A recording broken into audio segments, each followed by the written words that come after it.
okay?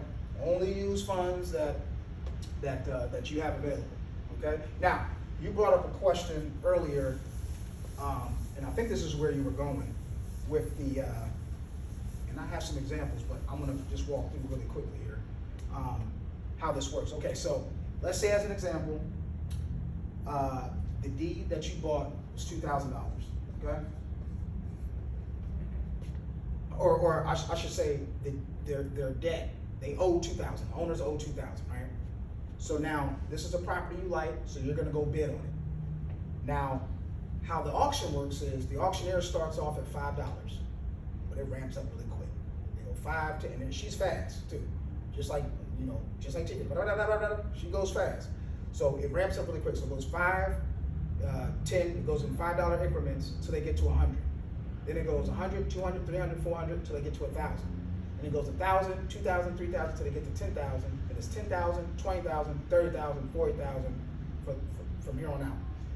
So I was just giving you a little bit of background. But anyway, so 2,000, now you're gonna go bid, okay? Let's say that you're in competition, but you win. You had to pay 5,000, what they call surplus, over the 2. So you're paying 2 plus the 5. So your total investment is $7,000. That good so far? Hold on. With the 2,000 was. So this is the original tax lien. Okay, I got you. Yeah, this is what the owner owes. Okay, so you go to buy it. It's $2,000, but you're in competition. Me and you are in competition. So you beat me out. You paid 5,000. I bowed out. Okay, so now your total investment is 7. But this is how it works. Your interest, which is 1.5% per month. So each month that the owner is delinquent, it's 1.5% that they owe you now. And that starts the first of each month after the tax lien auction. So the auctions are always in July. The clock starts August 1st. That's the first month of interest that you'll collect. But the 1.5% is only on the owed debt. It's not on the surplus. Right? So now this is how my mind works. Now let me back up before I go there. Now, when the owner redeems, or if the owner redeems, they got to pay the 2,000 plus the interest plus any other fees that DC tax on. DC holds your surplus. You get that back. But your investment or your gain is only on the 2. So how my mind operates, well, I got $7,000 out here, but I'm only getting interest on the 2, right? So let's say they didn't redeem for 4 months, the owner.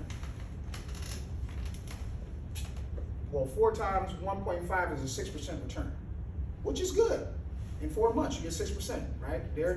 Most returns are 6% for the whole year. This took you 4 months. However, it's only on the 2. I got another 5,000 that's been out there for 5 months that I don't have access to, right? I get it back, but I don't get any interest back. So what I like to do is I don't like to get into these bidding wars, because even though, yes, I get my principal back, this hits against my overall budget, so now I have less money to buy more debt to get a higher rate of return. So you got to monitor this, okay?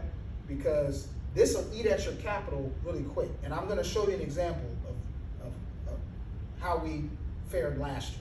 So this will drive the point home.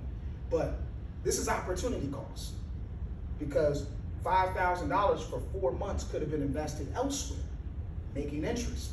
You get it? So you want to make sure that this number is close to 0 as possible.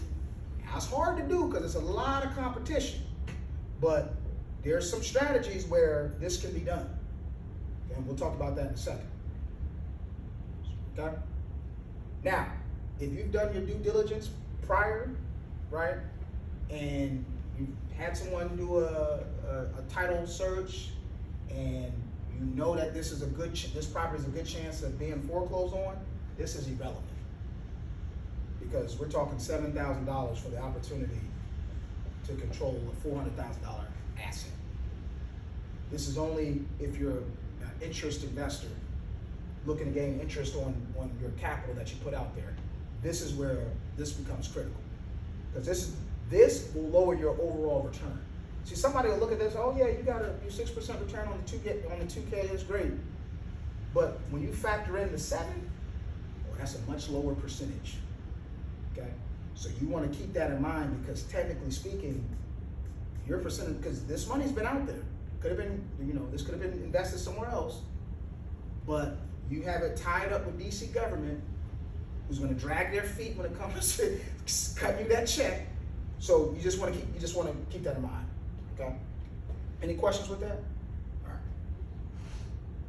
right. Okay. So this is an example of a receipt that you'll get when you go to register, put down your deposit. So this was one of our receipts. We put down.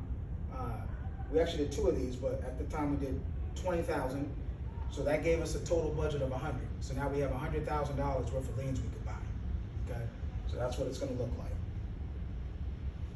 Okay. This one here is, so this is what I was talking about a couple seconds ago.